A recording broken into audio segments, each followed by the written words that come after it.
something to say, something to say. Hey everybody, how's it going? This is our House 21 and we are at the junkyard. Why are we at a junkyard for RC Physics? Well, as I mentioned before, I'm building a test rig to dyno test and basically abuse the living crap out of motors and batteries to see how they stand up. And the way that you have to do that is you have to have a controlled load. So why am I at a junkyard?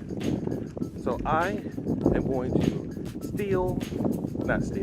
buy, acquire, procure an alternator for one of these lovely vehicles and use that and turn it into a generator, which is then going to be my control load that I'm going to use for basically my dyno test stand. So Kyle and I are going to go and try to find a full-size pickup truck because their alternator should be easy to get to, and see what we can find. Okay guys, so it looks like I got lucky. So we found a full-size GMC van.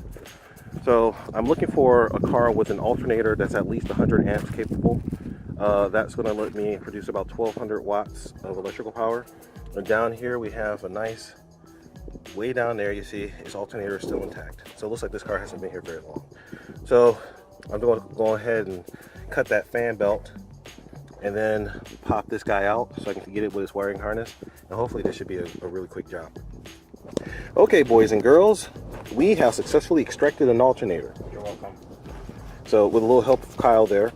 So that was a little bit more painful than I anticipated. Everything was fine. It's just this wire that comes out of the alternator is a nice big multi-strand heavy duty wire that is set to carry over 100, well, up to 100 amps, or I think it's like 105 amp alternator.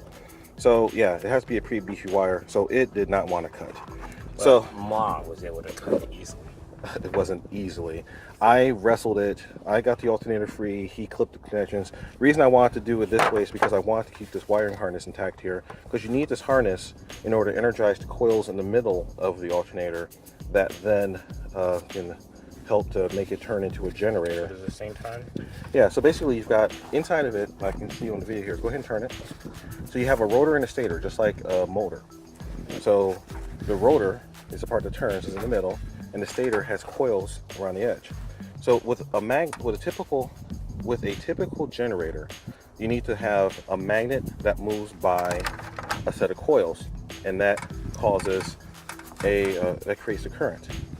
With an alternator, you actually have a set of magnets inside the rotor that get energized, and they turn that into a magnet that then creates the electric field that then creates electricity. So you have to have electricity in the first place to start to make your electricity.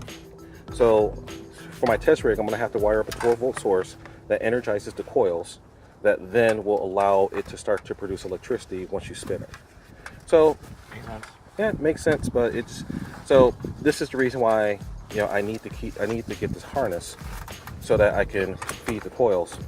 And I guess I could have rigged up my own little harness, but it's nicer to just do it this way.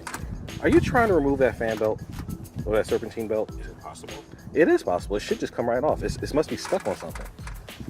Okay, so while Carl fights with a serpentine belt, I'm going to go ahead and pack everything up so we can go. All right, guys, our House 21 signing out. Next time you see, what are you trying to do? You just want the belt? Don't worry about it. Okay. Let me see this. Okay, it's fed around stuff. So okay, I'll help you fish it out. You can pull it through the other way. All right, guys, our House 21 signing out. I'll help Kyle solve his personal problem here.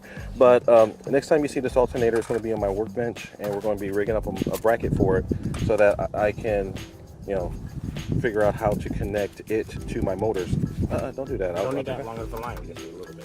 All right, guys. Remember the mantra: fly, fix, fly. Don't be afraid to do something silly and stupid. And as you can see, we got a lot of silliness and a lot of stupidity going on right here. Wow. Yes, sir. Alright guys, our House 21 signing out. Peace. Okay, just because Kyle wanted to be special. I got it. He wanted to play yo-yo with the alternator. The only thing we need to do now is just get a cloth plate. I could have just used my belt. Anyway, no, I couldn't. So I'm going to get a small belt to turn that could be run to a pulley system. So they have small RC belts that would probably be more useful. Okay, alright guys, peace.